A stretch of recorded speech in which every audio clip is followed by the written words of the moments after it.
Баршаңызға қайырлы күн. Сіздермен Айгерім. Бүгін мен сіздерге осындай үй жағдайында Рафаэлло жасап көрсететін боламын. Ол үшін біз ең алдымен осындай миндальный орехтарымызды қайнаған ыстық суға 15 минутқа салып қоямыз. Одан кейін бір ыдысқа осындай маскарпоне сырымызды саламыз. Оның үстіне ерітілген сливочный сары майымызды құямыз. Енді екеуін миксермен немесе блендермен араластырамыз. Ендігі кезекте үстіне сгущенкамызды құямыз да миксермен араластырамыз.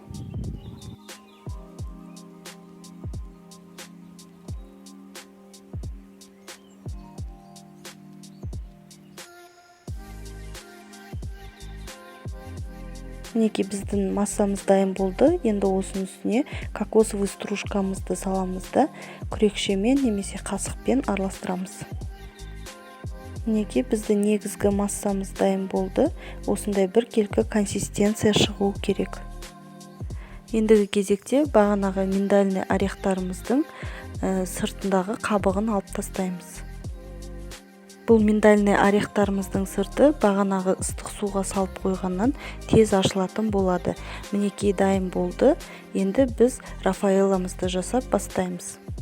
Кокосовый стружка қосылған массамызды аламыз да қолымызбен домалатып алып, ортасына осылай миндальный орехымызды салып домалатамыз.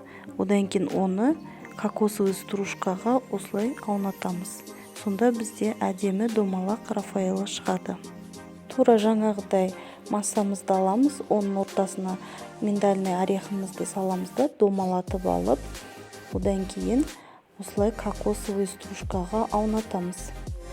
Бұл Рафаэллоның дәмі тура дүкендегі оригинал Рафаэллодан айнымайды. Сондай дәмді өте ерекше болып шығады. Міндетті түрде жасап көріңіздер. Мінекей тура видеодағыдай барлық Рафаэлломызды осылай жасап шығамыз. Мінекей біздің Рафаэллоларымыз дайын болды.